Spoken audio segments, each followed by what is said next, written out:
ভোলার মতো একটা কমার্শিয়াল জায়গা তুমি 5 কানি জমি তরমুজ করবার বাইরে 5টা দিয়ে বকশিশ দিতে পারবা না তো সহজ। তরমুজ নাকি সোনার ফসল। আমাদের ভোলার চাঁদাবাজের জন্য ভালো নেই তরমুজ চাষিরা। প্রত্যেক সিজনে তরমুজের দালালি করে আমার 1 কোটি টাকা ব্যবসা, এই ব্যবসা কি সারণ যায়? এভাবে চলতে থাকলে কি হবে তরমুজ চাষীদের অবস্থা? আজ কত তরমুজের গুড়া সকালে উড়ে এলো সামনে হাক্কা। আর একটা সমস্যা না, অ্যাক্সিডেন্ট করব না। দুরুমি আমনে অ্যাকশন করলে তরমুজ কে বুকে আর বড় সাদাই জানা তুই তরমুজের কথা। দুরুমি আগে ধরেন। শান্তি নাই আর দুনিয়াতে। এবারে তুই হাক্কাটা ধর, আমি ফারাই। আমি আকা ধরুম কেমনে? তাহলে আমি ফারাম কেমনে? আমি জানি কেমনে তেলে? দে তুই আয়। আরে আমি ধরলাম আর না ধরলাম কেমনে যাবেন? তুই আমার তরমুজ লেখা যা। দুরুমি শান্তি নাই আর দুনিয়াতে। আল্লাহ রে আল্লাহ, খাইছে হাক্কার হাড্ডি কেলা গাছের মতন দুর্বল। এবারে এদিকে কি তুই হাক্কাটা ধর, আমি ফারাই। আমার লয় গেলে তরমুজ সারা দিব কে? আরে বেটা আমি 5000 টাকা চাঁদা ফেলি, তোর 8000 টাকা দিবাই। সত্য? আয় বেটা তুই হাক্কাটা ধর। আশা দিবেন তো? হ্যাঁ দিমু, তুই আয়। আরে মিয়া খারাপ নাইতাছি আমি। এ সাহেব এবারে আসতে তাড়াতাড়ি। তরমুজের অবস্থা কি? অবস্থা আছে তো অন্তত মোটামুটি আলো বেচতে যা কি আর আমি হেডা কইতে না। এই যে এর চেয়ে ডাঙ্গর আছে আর? আছে 10 কেজি 12 কেজি আছে। এভাবে আছে তরমুজ? হ্যাঁ, জি। সামনের দিকে আর কিছু দেওয়া লাগবো? সামনের দিকে আশা করি অনার দেওয়া লাগে না। যেগুলা দেয়া যায় 2700 টাকা দেয়া যায়, এগুলো ভাগছে ব্যাগ? এগুলো ভাগছে। এগুলো সব ভাগছে? জি। তরমুজ নাকি সোনার ফসল। মাত্র 2 মাসে 2 থেকে 3 লাখ টাকা লাভ করা যায় এই তরমুজ থেকে। আসলে বিষয়টা কি সত্য? আর সেটা যাচাই করার জন্যই চলে এসেছি ভোলা জেলার একটি তরমুজ খেতে। কথা বলবো এখানকার তরমুজের মালিকের সাথে।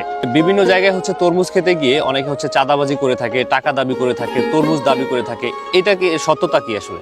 কিছু লোকে তো আপনার করতো চাইবি, আমাকেও হিসাব হইলো আমরা তরমুজ করছি 2 লাখ 2.5 লাখ টাকা খরচ করি। এখন যদি কোনো লোক ফাঁসের থেকে নেতা টাইপের আয়া সে খামকালি তরমুজ নামাইবো, খামকি দুমকি দিব, এভাবে কিছু লোক করতে চায়। যদি এইভাবে কোনো লোক এভাবে করতে চায় বা করে, তাহলে আমরা সেভাবে অ্যাকশন নিই। আরো দিন সেভাবে অ্যাকশন নিবে, আইনগত ব্যবস্থা নেব। এরকম কি ঘটছে এখনো? এখনো আমাদের সামনে ঘটে নাই, মানে ঘটতে পারে বা আশঙ্কা থাকতে পারে, এগুলো বলা যায়। মাত্র 5000 টাকা লিয়া 4টা হালো শালার মশলা খাইছে যত। এই বেটা এই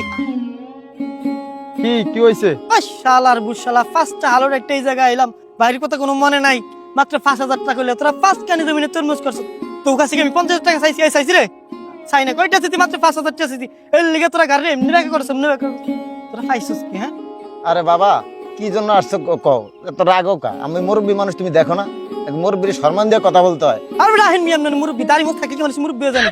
আইসে তরমুজ খাবেন এটা কও? তরমুজ হবে মাত্র শুরু, এখনো বেচা কিনা করি না। তোমার কি টাকা দেব? না বেচে টাকা দেবো? এখন যে কি অবস্থা আছে সেটা আমি বুঝি। মুরব্বীর সম্মান নিয়ে কথা কই। মুরব্বীর লগে এরম করলে এরম করবো, 2 দিন পর মরে যাবো। আর মুরব্বী যদি অভিশাপ দেয় তুমি বিয়ে করতে পারবা না। দূর মেরান কই বিয়া করতে পারবো না? বিয়া করছি 5টা, বলা একটা সরপুর একটা লালমোহন একটা দক্ষিণ আছে একটা। বিয়া করতে পারবো না, বিয়া করতে পারবো না। আচ্ছা ভাই কি হয়েছে না হয়েছে আপনি খুললা বলেন। আমরা তো এই জায়গায় কাজ করি, বুঝেন না ভাই? আমাকে তো বললে আমরা মালিকের কাছে বলতে হইবে। ওটা চুপ কর, নাটক কম কর। এই জায়গায় ডায়লগ ডুলক চলে না।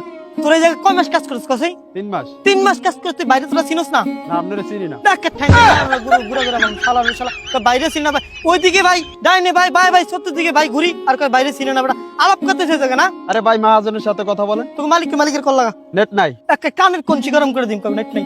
নাম্বার কা 017 071 66 66 18। এবারে এটা হালিম মাদির নম্বর। আসসালামু আলাইকুম। ওয়ালাইকুম সালাম। এই আমি কেমনে খেতা পারলো? তাড়াতাড়ি আমার বিকাশে টাকা পাঠিয়ে দিবেন, ডিজিটাল যুগ এখন যেন আর খেতা নেওয়া লাগে। আপনি দেখে আমি কিছু করলাম না, মাফ করে দিলাম। দেখেন ভাই আগের দিন নাই, কি তার 1 টাকাও দিতে পারবো না। আরে ভাই ঝামেলা করলে ঝামেলা বাঁচবে। আপনার আমি সহজ কথা কয়ে দিই, 5 কানি জমি আমি মাত্র 5000 টাকা চাইছি। ভাই হিসেবে এটা কি বেশি চাইছি? কোন যতই যা বলেন ভাই কাজ হতো না। আপনি যদি দেন দিলে দিবেন, না দিলে না। এত কথা কর দরকার নেই ভাই, কিন্তু সময় মতো বুঝা যাইব। আপনি কি চান আমি সাংবাদিকের কল দেই? সময় থাকতে ভালো হয়ে যান। আচ্ছা শালা সাংবাদিক আনছো না? সাংবাদিক দিয়ে আমাকে ব্যবসা সান্দের দা ছুটাইতে আইছো। দেখ গেলে ব্যক্তিটা দেখবো সময় নেই।